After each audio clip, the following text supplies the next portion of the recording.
হরে কৃষ্ণ বন্ধুরা,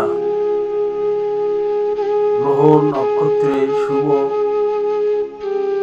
স্থানে অবস্থান যখন ভগবানের আবির্ভাবের সময় হলো, তখন কাল সর্বগুণ সম্মিলিত হয়ে পরম সুন্দর হয়ে উঠল। তখন পৃথিবী আনন্দে পরিপূর্ণ হয়ে উঠল। তিথি, যোগ এবং নক্ষত্র তখন সর্বমঙ্গলময় এবং সর্ব সুলক্ষণযুক্ত হয়ে উঠল। সর্ব সুলক্ষণযুক্ত রোহিণী নক্ষত্র তখন তুঙ্গে প্রকাশিত হল। ব্রহ্মা স্বয়ং এই রোহিণী নক্ষত্রে পর্যবেক্ষণ করেন। জ্যোতিষশাস্ত্র অনুসারে নক্ষত্রের অবস্থান ছাড়াও বিভিন্ন গ্রহের অবস্থান ও প্রভাবের ফলে শুভ এবং অশুভ তিথি ও যজ্ঞ বিচার করা হয়। শ্রীকৃষ্ণের জন্মের সময় সমস্ত গ্রহগুলি সব সময় মঙ্গলময় অবস্থা এবং সব সময় শুভ ইঙ্গিত প্রদর্শন করে বিরাজ করতে লাগলো। তখন দশদিক শান্তি ও সমৃদ্ধিতে ভরে উঠল শুভ নক্ষত্রগুলি। নবমণ্ডলে শোভা পেতে লাগলো। নগর, গ্রাম, প্রচার ভূমি এবং সকলের হৃদয়ে সব রকমের শুভ ইঙ্গিত দেখা যেতে লাগলো। জলে পূর্ণ হয়ে নদ নদী প্রবাহিত হতে লাগলো। সরোবরগুলি বিকাশিত পদ্মে পূর্ণ হয়ে শোভা পেতে লাগলো।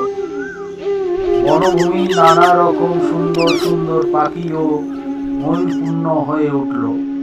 পাখিরা সুমধুর স্বরে গান গাইতে লাগলো এবং সেই গানের ছন্দে ময়ূরেরা ময়ূরীদের সঙ্গে নাচতে শুরু করলো। সুমধুর গন্ধ বহন করে বায়ু হইতে লাগলো এবং শরীরের স্পর্শানুভূতি অত্যন্ত সুখকর বলে বোধ হতে লাগলো। ব্রাহ্মণেরা অনুভূত করলো যে তাদের গৃহে পরিবেশে যজ্ঞ অনুষ্ঠানের অনুকূল হয়ে উঠেছে। আসরিক রাজাদের অত্যাচারে যজ্ঞ অনুষ্ঠান তখন প্রায় বন্ধ হয়ে গিয়েছিল। যজ্ঞের আগুন প্রায় নিভে গিয়েছিল, কিন্তু এখন তারা আবার প্রশান্ত চিত্তে আগুন জ্বালাতে সক্ষম হলো। যজ্ঞ অনুষ্ঠান করা থেকে বঞ্চিত হওয়ার ফলে ব্রাহ্মণেরা অত্যন্ত বিমর্ষ হয়ে পড়েছিল, কিন্তু শ্রীকৃষ্ণের আবির্ভাবের সময় তাদের চিত্ত প্রসন্ন হয়ে উঠল, কেননা তারা নভমণ্ডলে ভগবান শ্রীকৃষ্ণের আবির্ভাব সূচক দিব্য শব্দ তরঙ্গ শুনতে পেল। গন্ধর্ব এবং কিন্নরেরা সুমধুর সুরে গান গাইতে লাগলো এবং সিদ্ধ ও চারণেরা ভগবানের গুণকীর্তন করে তারা স্তর করতে লাগলো।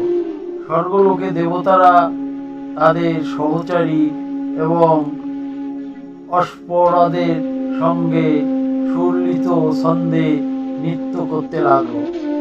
দেবতারা এবং মুনি ঋষিরা পুষ্প বর্ষণ করতে লাগলেন।